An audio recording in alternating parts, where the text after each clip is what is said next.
How to balance a failed marriage with a successful single parent journey. That's a great question.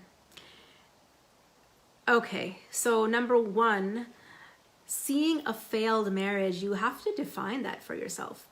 Because if you're not defining it, somebody else already has defined what is meant by a failed marriage. And that somebody else is your conditioning, is what you've been led to believe is a successful marriage and a non-successful marriage.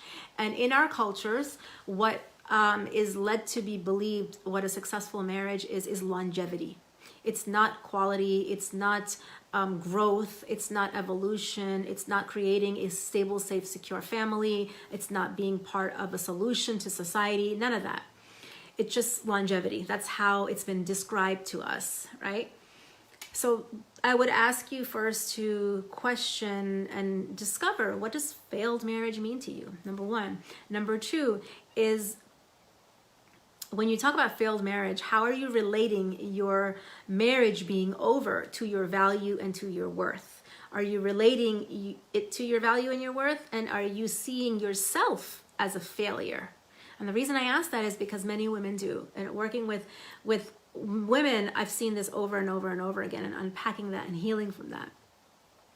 And you want to know how to this is my expertise. I created my signature program, Reinvent Yourself After Divorce. It teaches you exactly how to have a successful single parent journey. Because when you heal and you rebuild to reinvent yourself as the best version of yourself with a higher level of consciousness, you're able to get back to your fitra state, your natural state of calm, clarity, confidence, compassion, and tawakkul and peace. That's our natural state. And that's what I help you to teach you how to get back to that. So you can be alone and not lonely. That's one of the modules in my course. So you can be the type of mother, type of parent that you can create a stable, safe, secure home, regardless of where you're living or how you're living. Home for your child, because a child just needs one home like that. A child just needs one parent to create stability, safety, and security for them, regardless of the outside external circumstances and situation. So it's definitely possible. And a couple of tips I'll give you in here is get clear on your intention of what you're doing and why you're doing it. Get clear on who you want to be and how you want your life to be, how you want to show up. What do you want to be for your children? You know, what is important to you? Get clear on those type of things.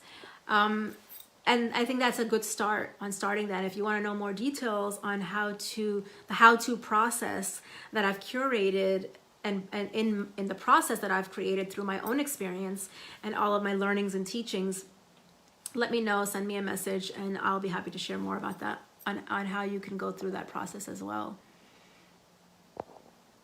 You're welcome.